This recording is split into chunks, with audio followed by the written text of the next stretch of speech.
Monseigneur Berrier, vous m'avez fait mander. Oui. Je viens de recevoir l'ordonnance du roi, que voici.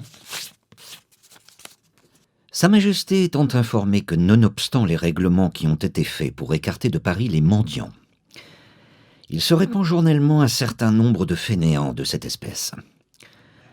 Sa Majesté ordonne donc que tous les gens sans aveu qui seront trouvés soient arrêtés et conduits dans des maisons de force. Je vous charge donc de faire des rondes avec les autres officiers. Mais restez prudents. Si vous voyez des enfants de bourgeois, vous pouvez les intimider.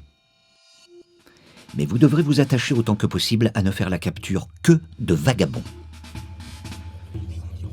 La Gazette d'Amsterdam, 25 mai 1750.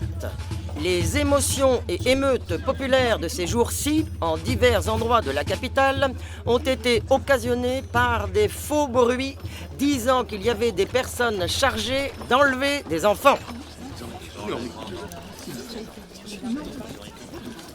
Les jeunes enfants qui sont enlevés sont perdus à jamais. Parce qu'une princesse qui est attaquée d'une maladie a besoin de bains de sang pour guérir. Et comme il n'y en a point de plus pur que celui des enfants, ils sont saignés des 4 membres.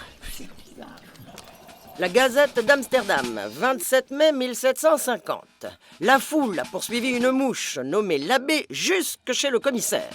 Le guet a résisté comme il a pu, mais quelqu'un a fini par annoncer au sergent: je viens d'entendre que si vous ne donniez pas satisfaction au public, ils vont vous hacher en pièces. Le sergent a répondu: nous leur donnerons satisfaction. Et l'abbé a été remis à la populace où il a été tué à coups de bâton et de pierre. Que les exemples enlèvent les enfants pour la police, qui les envoie au Mississippi dans les colonies pour travailler aux établissements de fer à soie. C'est pas possible. La Gazette d'Amsterdam, 7 juin 1750. La procédure va grand train contre les archers qui arrêtaient les enfants. On découvre qu'ils en arrêtaient sans ordre pour en tirer ensuite une rançon des pères et mères qui étaient de bons bourgeois. Le lieutenant général de police Berrier est totalement discrédité.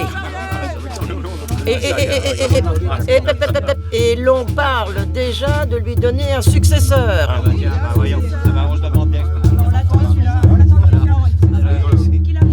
C'était pourquoi la mouche Labbé a été remise à la foule et massacrée à coups de bâton.